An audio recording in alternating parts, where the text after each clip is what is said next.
What's up, everybody? It's Make It Make Sense. I'm happy to be back.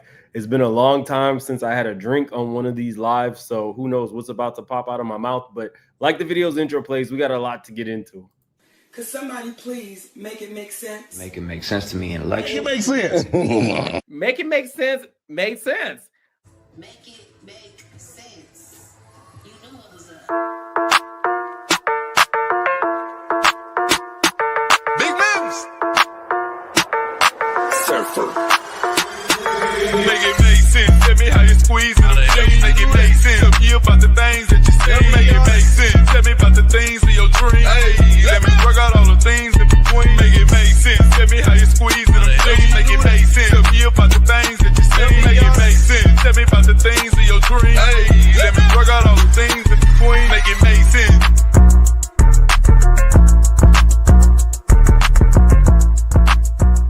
The dogs call. For many days I didn't bring him here because I suffer when he bites me. He bites me in my vagina. When I'm walking and he sees other dog, he right away, he jump on my vagina because he gets so crazy. He doesn't know who I am. He forgets everything. Look at me. What did I say? No. Come here. Look at me. Hey. Look at me. No.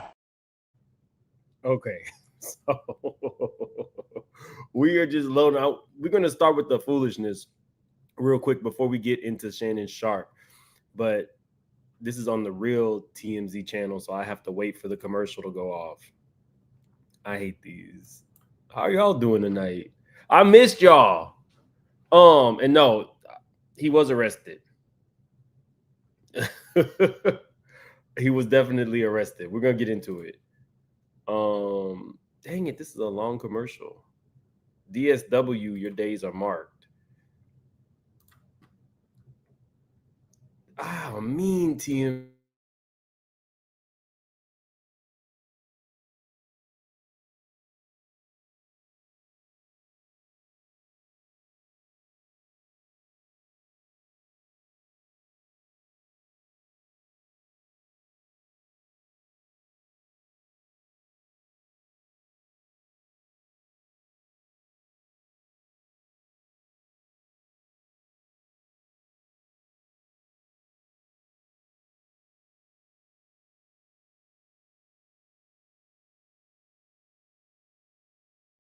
Y'all weren't gonna tell me that I didn't sound good. Okay. You know, like when you've been traveling, it's always hard to get like back in the zone. Let me see. Okay. I think it should be ready now. Now, why the hell is the Beehive at the concert showing out?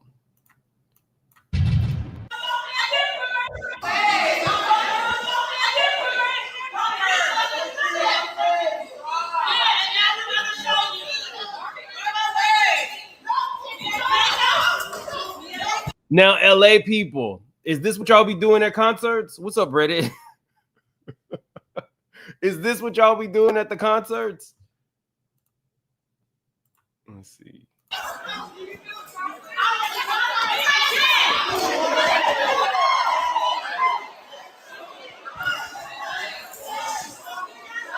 Now, that was the slowest tumble. That was the slowest tumble. I'm not an ageist, but I'm going to go ahead and say that these people too old to be acting like this. What's going on? Another show after the Beyonce show?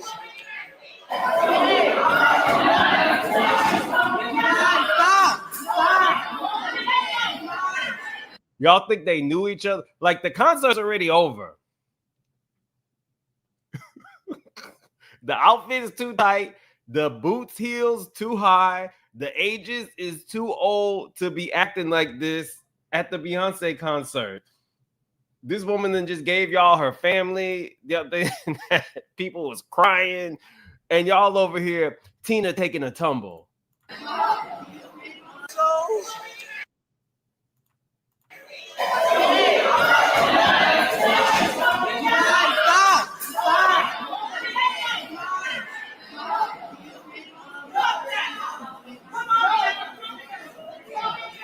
Now, I mean, I'm gonna just go ahead and say it.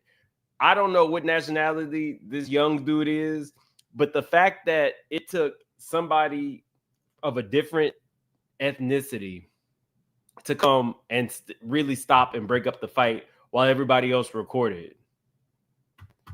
That's too much. That's too much. And right before we get into Shannon Sharpe, Eli said, Donald Trump's daughter is beautiful. Damn. After seeing her in person, Ivanka is exactly my type. Y'all go ahead and insert the caption how y'all want to.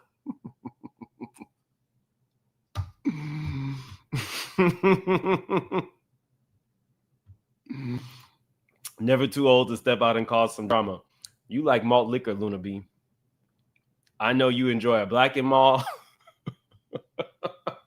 and a little bit of malt liquor. Maybe Alizé.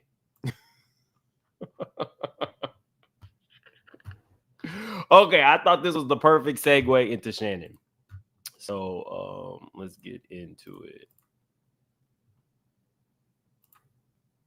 I had it queued up. Oh, here we go. Exclusive. Years of trouble. Shannon Sharpe arrested at least twice for battering two different women decades before two latest lawsuits. Now, there was a channel that's MVMO. I think it's MVMO, who said there was actually 23 different settlements. And I said, if anybody knew where she sourced that from, let me know.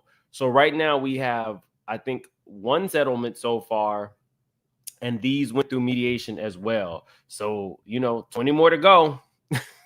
20 more to go. Let me see.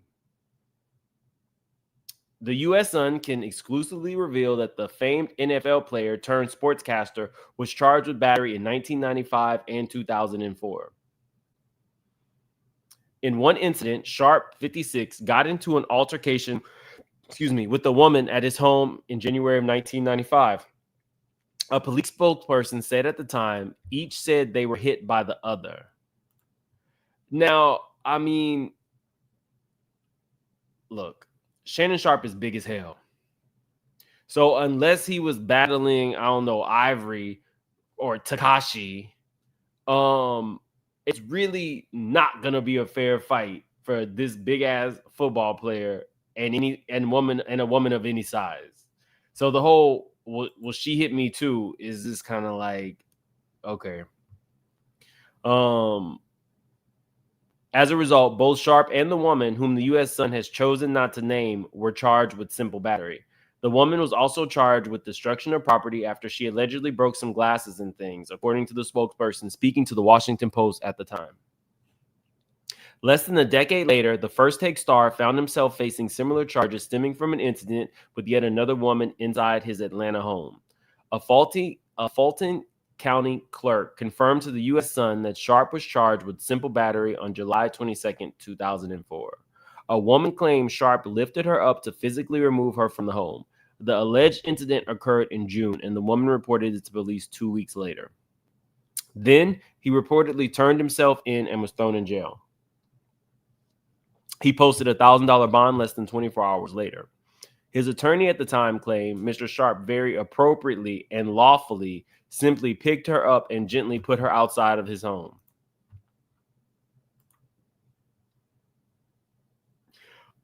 Do y'all feel like Shannon is gentle? The first one was 1995 and 2004. The second one was in 2004. The way that the Sun reported this makes me feel like they're going to be releasing more stories similar to this. That's why they said at least two. So they have two confirmed cases. We have the MVMO channel saying there is 23 different settlements that he has had over the course of his career. Now we have one settlement with the lady from ESPN, and now we have two other situations where the record was expunged and mediation occurred, which, yeah. So now when we go back and think about he got really, really upset with a basketball player on the court and was about to fight on the court. we have a very young girl alleging she said no and he said yes. And when she said no and he said yes, the thrill of it had him saying, look at these goosebumps, as he was allegedly hitting it from her back door. So, again, if anybody knows where the MVMO channel sourced the rest of those, let me know. His attorney at the time claimed Mr. Sharp very appropriately and lawfully simply picked her up and gently put her outside of his home. The case was ultimately resolved in mediation. Mediation tells me settlement. An Atlanta clerk told U.S. Sun they believe the cases have both been expunged. When contacted by the U.S. Sun, Sharp said in a statement, it should be of no surprise that when someone famous is in the news, all sorts of people crawl out of the woodwork to share their connection to that person in an attempt to profit from that alleged relationship. They're asking you for a comment on this man going to jail twice for allegedly putting his hands on women, and you are saying that they're coming out of the woodwork for profit. In many cases, those stories or accusations are nothing more than old news, fanciful exaggerations, or sometimes blatant misrepresentation of fact. Are y'all believing the attorney? Are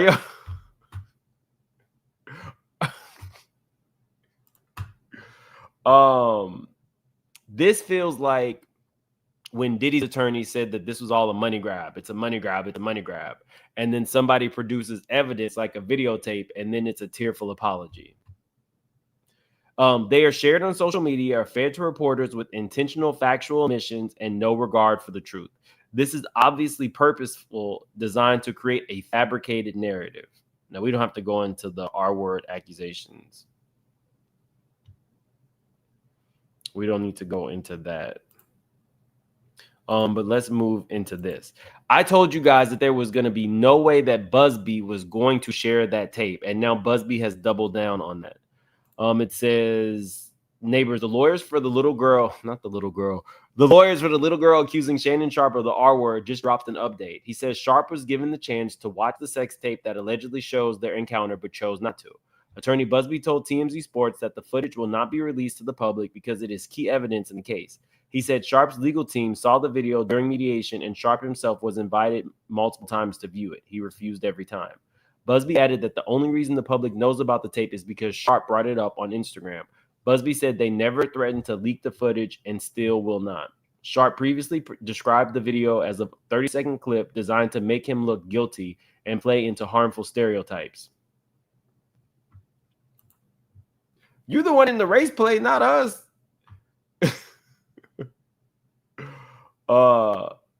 Shaz White says he's right, meaning Shannon's attorney's right.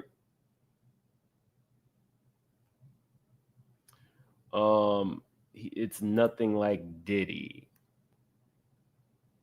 I drew an equivalent there. Diddy's attorney said that this was just a money grab and it was lies. Then the truth came out, and then he did a video explaining why he had, or apologizing to Cassie. I definitely see the similarities. Now every accusation that comes out, they're saying it's a money grab. Let me see. 30-second clip designed to make him look guilty and play into harmful stereotypes. The woman who filed the lawsuit under the name Jane Doe says the encounter was not consensual. Sharp's team claims it was part of a BDSM relationship, but many are now asking why he would not even look at the tape if it could help him. Thoughts?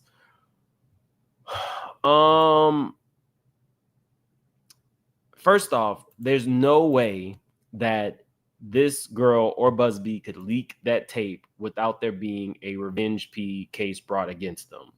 So the thought that him and his legal team would put that out there was kind of weird in the first place.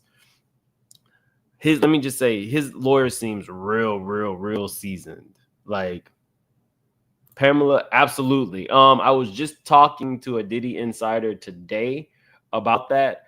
I'm going to start going through the dockets and just kind of sprinkling in updates because I definitely will be covering the trial. What happened to his baby mamas? The black lady? As far as I know, he has like one daughter who's full black.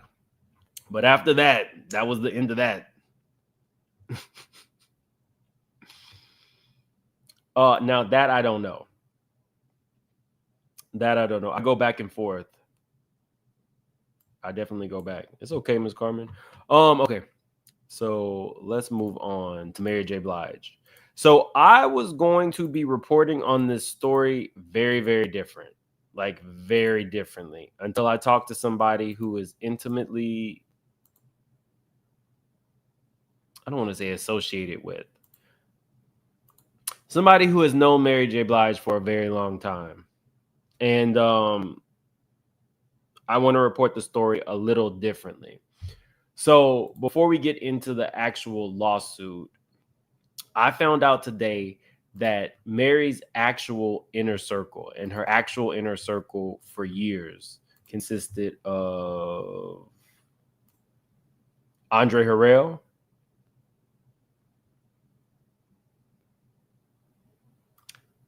Diddy,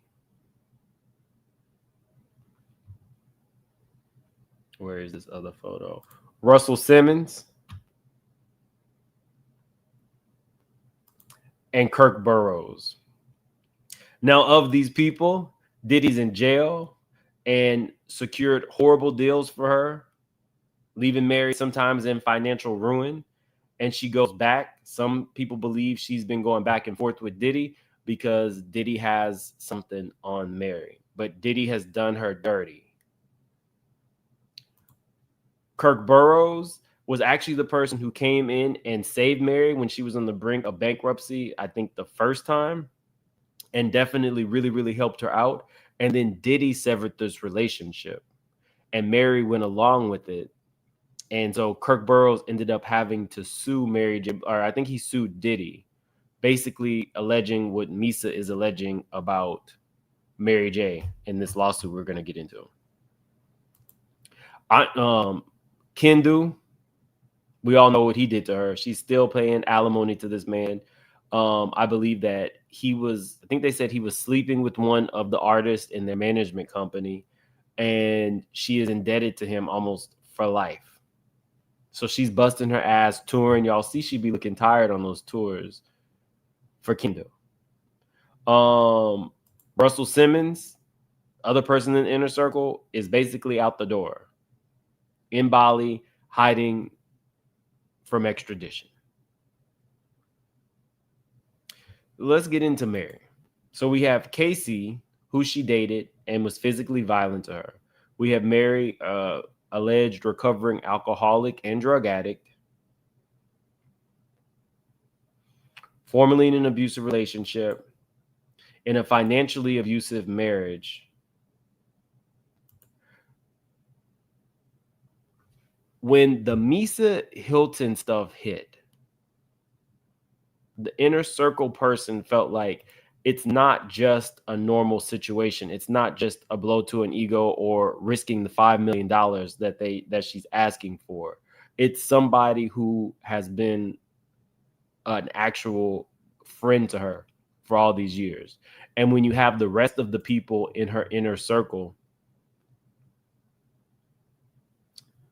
let me see. Is Mary still paying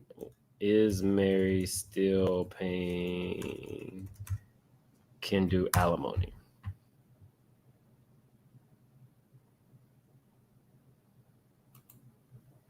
No, she ended up, it's an undisclosed amount. It says she's no longer paying him. She was paying him $30,000 per month, but it did not say how long. So the actual final tally is not out there.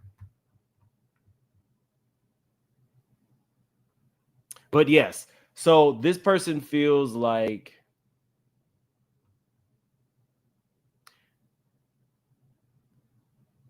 people should send prayers and positive energy to Mary. Right now, we do know that she is dating this guy who's a security guard who is now actively working as like the head manager of her management company. We'll get into all that in the lawsuit, but I don't know if his actual background is security and he doesn't have management experience. I don't know if that's for the best, especially since, you know, she's been near bankruptcy multiple times and, you know, been saved. I like Mary J. Blige. I'm not even gonna like front. Reporting on her is hard because I like Mary. I root for Mary. Like, you don't just beat alcoholism and drugs and keep surviving and thriving. Like,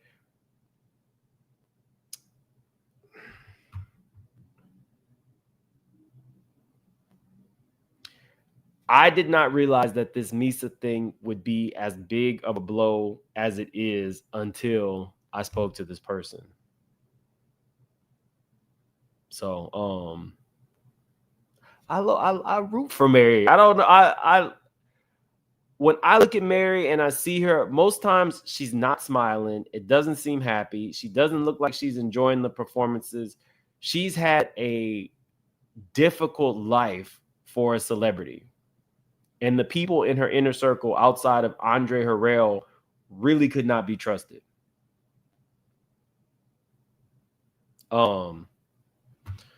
Yeah. I root for Mary, but let's get into this lawsuit.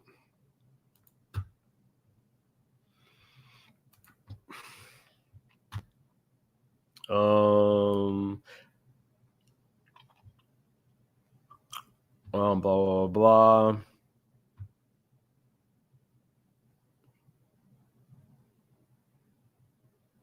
The parties, Misa management. We all know Misa is Diddy's baby mama. Tion, who is Vado, the artist that they're fighting over. Beautiful Life Productions, which I think is Mary J. Blige's, and Mary Jane Blige. Factual background. On or about July, well, let me let you listen to this really quick. Mary talking about Vado.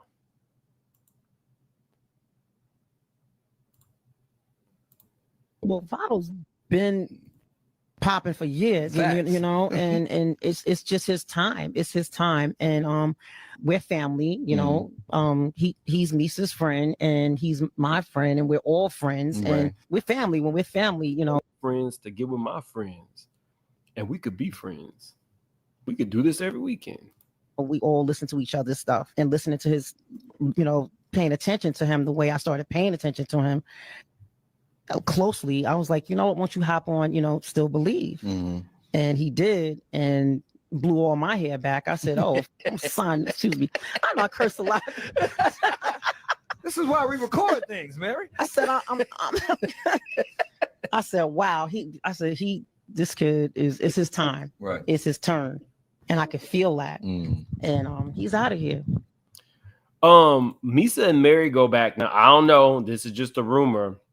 But they said that Mary had hooked up with Tupac when Misa, they both traveled to LA.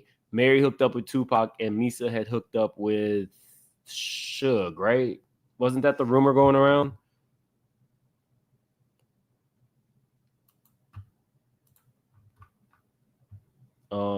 Misa did style Mary. Misa is responsible for a lot of people wearing them colorful wigs. She styled Little Kim.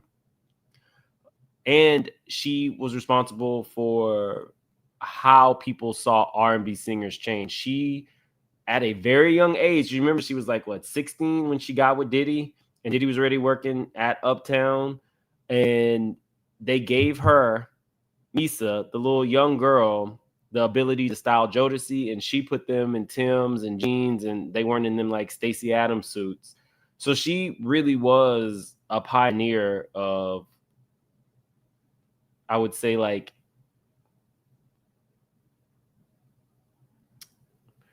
what would you call that? Like, she helped shape the look. How Jodeci was doing it was different than all the other R&B boy groups, and it changed the culture. She doesn't get enough respect. She styled Mary. I think she was the one that put Mary in that was it like it's like some short poom poom shorts and a jersey for what's the 411.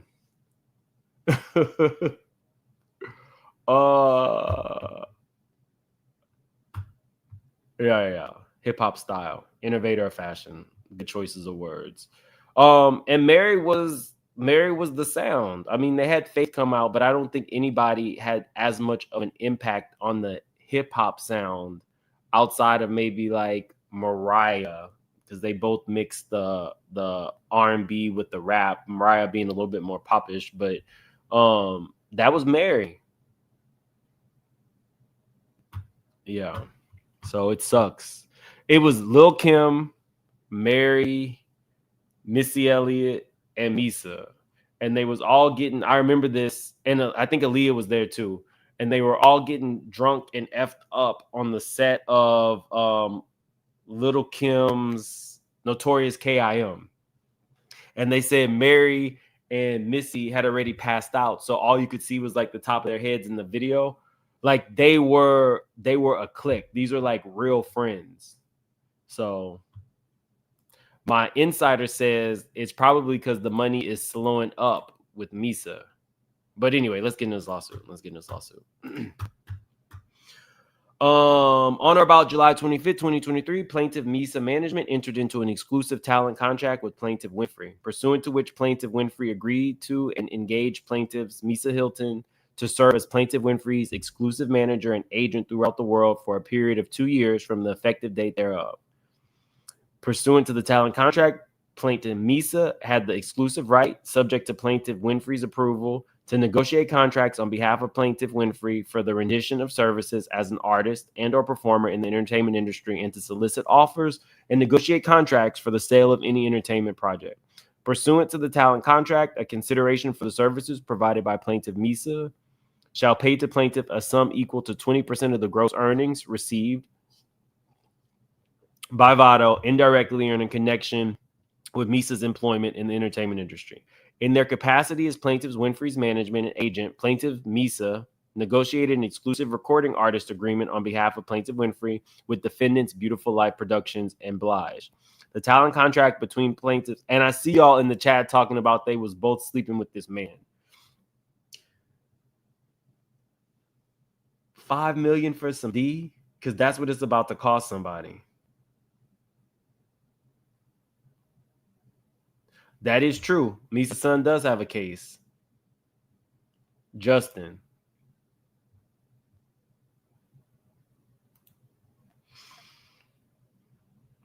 The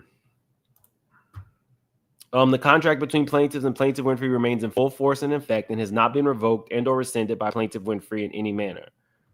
On or about October 1st, 2023, plaintiff Winfrey entered an exclusive artist agreement with defendant Beautiful Life Productions, pursuant to which defendant Beautiful Life Productions engaged plaintiff Winfrey to render his exclusive recording services for defendant's benefit.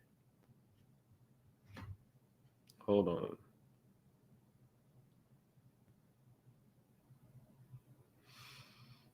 Okay.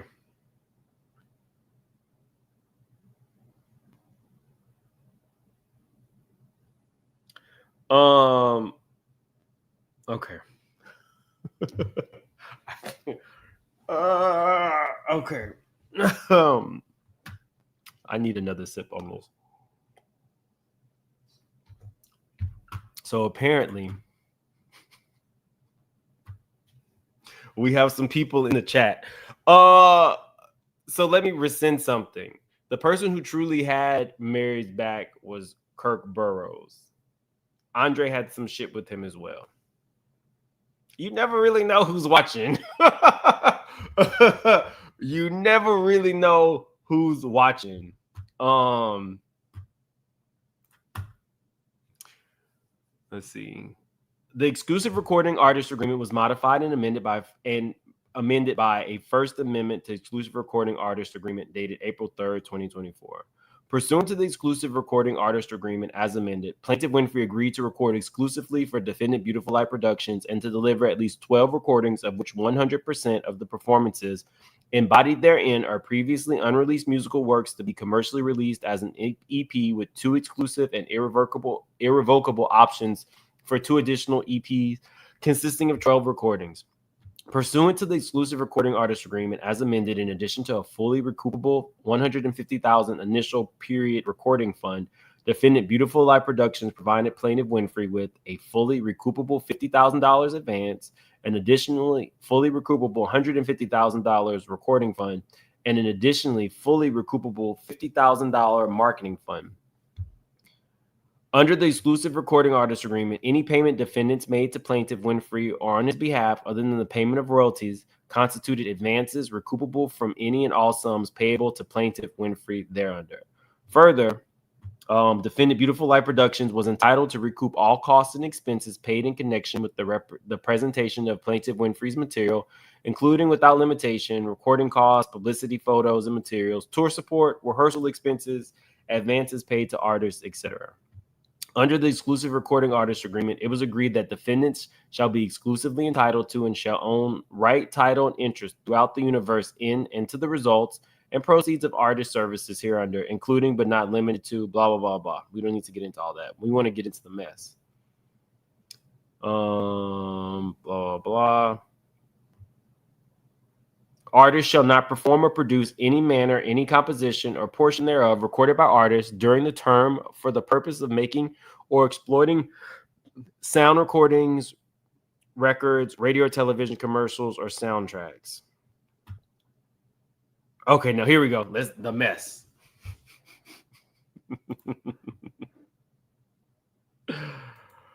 With full knowledge of the talent contract, Blige and agent representatives have repeatedly actively sought to interfere with plaintiff's talent contract and plaintiff's existing business relationship with Misa by orchestrating and under the pretext of intimate and inappropriate setting. Oh. Wait, no. Say what now? Oh, wait, what?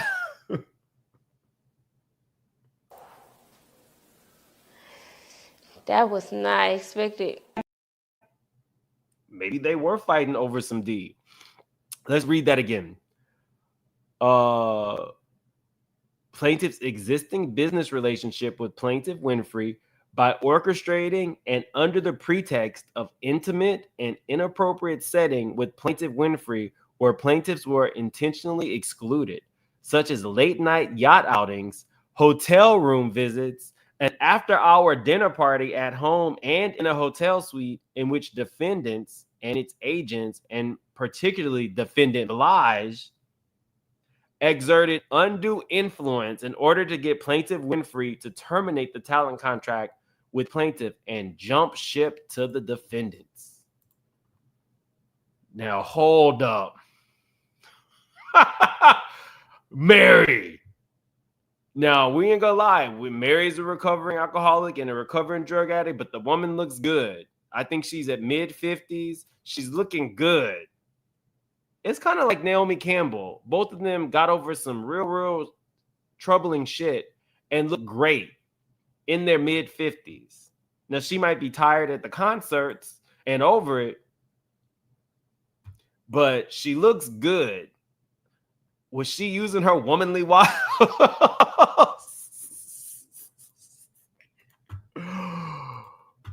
Yeah, late night yacht outings.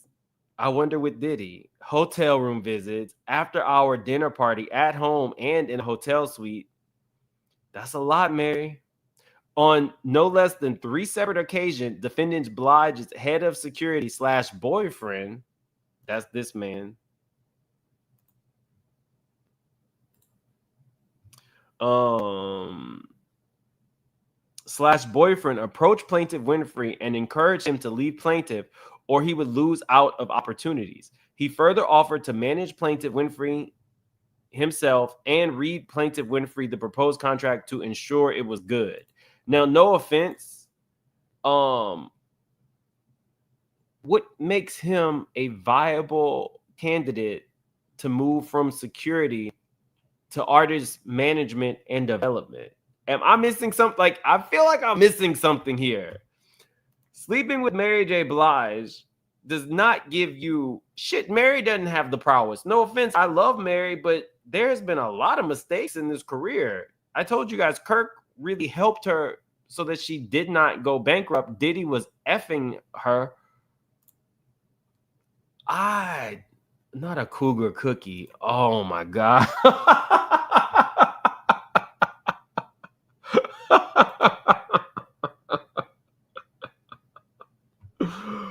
Oh. I'm so tired, child. I'm so tired. I'm really tired. I'm done. I'm healing daily. I am definitely stealing a cougar cookie. It is mine now. Oh, I'm sorry. I didn't even see these super chats. A grown woman. I love your deep dives. You get to the truth. Thank you. I appreciate that, grown woman. Chanelica says Mary has never been a girl's girl. She operates as a nigga. Oh, shit. with no business argument. Look at the other artist sign. Oh, acumen. It's probably a type. You mean no business acumen. Look at the other artist signed to her. No movement, just vibes. Damn, Chanelica came out swinging. Too Adorable says, Lord, Mary hasn't learned from Kendu, so Danny Boy was right. Jesus, I'm not even mentioning Danny Boy. I'm not even mentioning him. Oh. Defendant Blige further tried to get plaintiff Winfrey to terminate the talent contract with plaintiffs by offering him a completed written agreement and attempting to coerce him into signing it with legal representation present.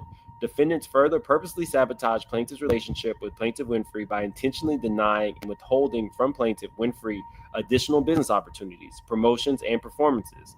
They were obligated to extend under the exclusive recording agreement solely in order to intentionally and tortuously interfere with plaintiff's business relationship with plaintiff Winfrey. In further attempts to subvert plaintiff's contractual relationship with plaintiff Winfrey, defendants Beautiful Life Productions and Blige intentionally breached their obligations to plaintiff were under the exclusive recording artist agreement, reducing agreed promotional appearances, canceling planned travel arrangements, and demanding plaintiff pay travel and wardrobe costs out of pocket. Now, if there's anybody who is in the business, they throw out all that money because they want their artists to look great. They want the artists to thrive, and they know they're going to recoup the funds. This sounds like some Tyler Perry shit, like when he was making Monique pay for her own makeup and wardrobe. Refusing to support joint projects, video appearance, touring, and writing opportunities, excluding plaintiffs and plaintiff where Winfrey from participating in promotional opportunities.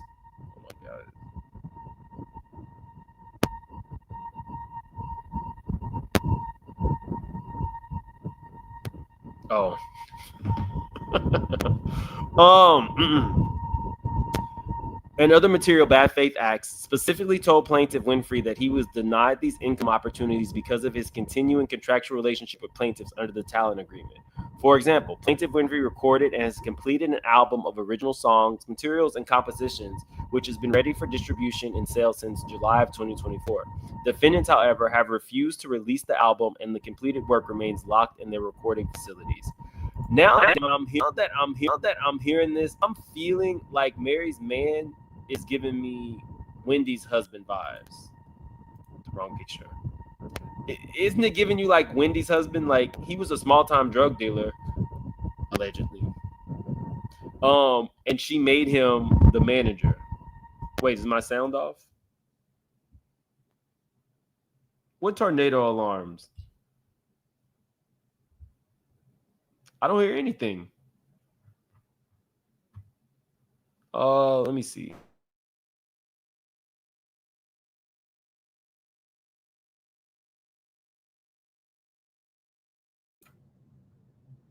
Can you guys hear me? Oh, it went away. Okay, thank you. I didn't hear anything. It might be the mic.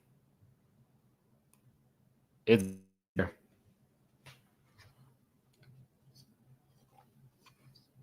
not y'all thought that it was some alarms. Okay, all right, let me continue.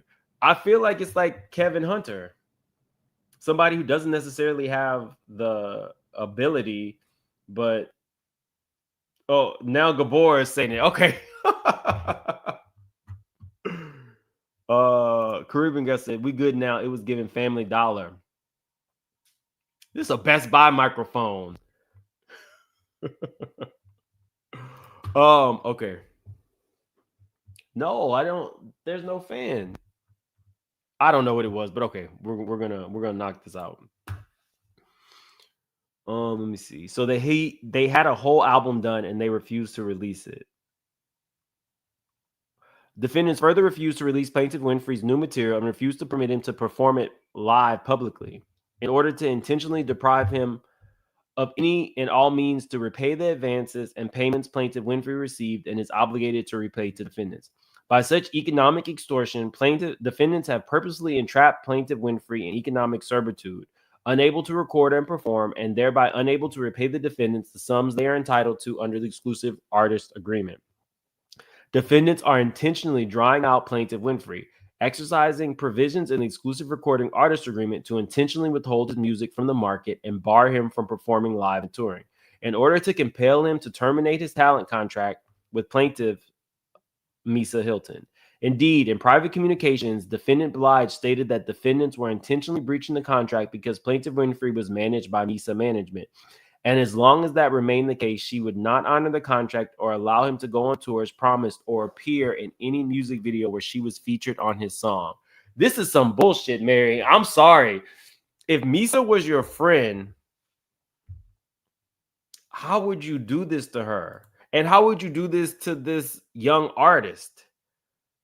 We just heard Mary say how much she believed in him. Let's go back to this. Hold on. Well, Vado's been popping for years, and, you know, and it's just his time. It's his time, and we're family. You know, he's Misa's friend, and he's my friend, and we're all friends, and we're family. When we're family, you know, we all listen to each other's stuff and listening to his, you know, paying attention to him the way I started paying attention to him. I mean, he doesn't have an album. I mean, you know what I mean? Like, this is his thing. This is his album. He's on a song with Mary J. Blige. When I say young artist, I just mean, you know what I mean. I mean, he's not like a vet with 10 albums. Closely, I was like, you know what? Once you hop on, you know, Still Believe, and he did, and blew all my hair back. I said, "Oh, son, excuse me. I know I cursed a lot." Did he blow your hair back or your back out? That's what we. Wait, he abused Tahiri. What? Okay, let me see. How many albums does Vado have?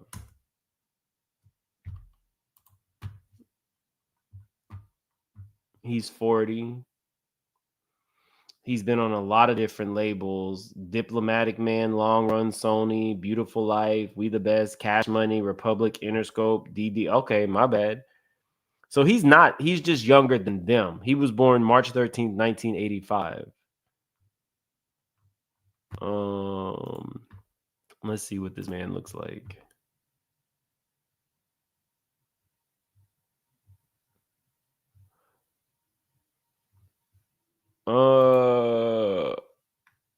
Is it me or does he kind of look like Mary J. Blige's boyfriend? She does have a type. They could be kind of related. He choked Tahiri. Hold on. Yes, he choked Tahiri on Marriage Boot Camp. Oh. Okay, so maybe this was his last shot. Maybe because there's a lot of record deals for you not, and you're 40. Okay. I don't know him from Tahiri. I know him from music. Okay, let's go back. Defendant's actions in abject bad faith by reneging on previously agreed terms and obligations have resulted in Plaintiff Winfrey and plaintiff incur significant costs, loss of income, and irreparable reputational damage. Lastly, on several occasions, defendant Blige wrongfully excluded plaintiff's attendance at various venues and forums at which defendant Blige engaged in promotional activities and asserted that defendants were plaintiff Winfrey's representative and manager, thus misrepresenting plaintiff's professional standing to third parties. Due to the defendant's Beautiful Life Productions and Mary J. Blige's wrongful interference with the talent contract and breach of the exclusive recording artist agreement, plaintiff Misa Management, Misa Hilton, and Winfrey have been and continue to be wrongfully deprived of the compensation and consideration due them under plaintiff Winfrey's talent contract, the exclusive artist recorder agreement, and indirectly or in connection with the plaintiff Winfrey's employment in the entertainment industry. So they said it was $5 million, but it is $5 million. Let's see what they want.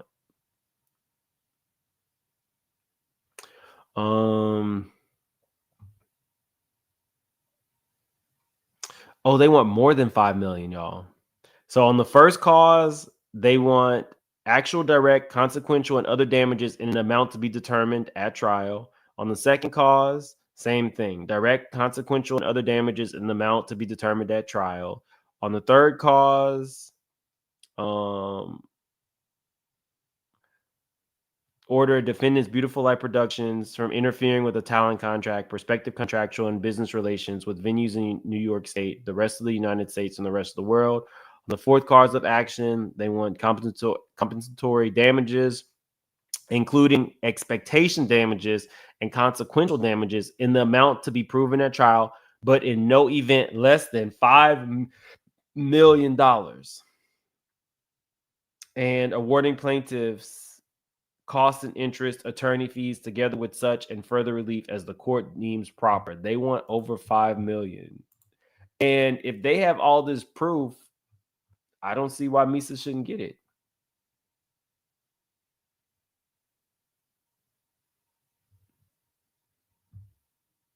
Not, oh, so she wants to be choked. I'm done.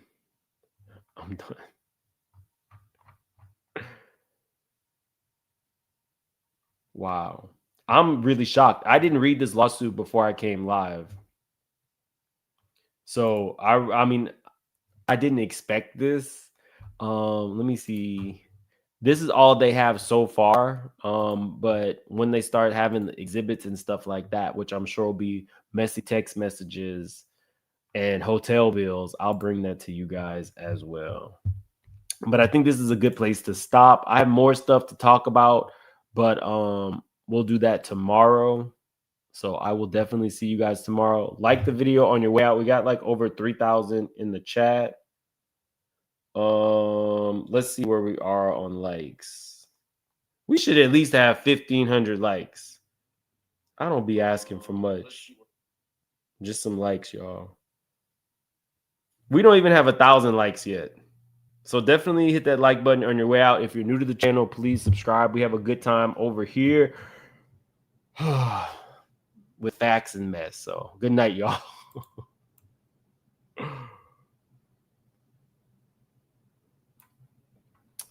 DH, no. But the way that, if you're just coming in, the way that that was worded, the lawsuit, it sounded like there was some innuendos. So if you hadn't listened to the whole lawsuit, definitely go back and check it out.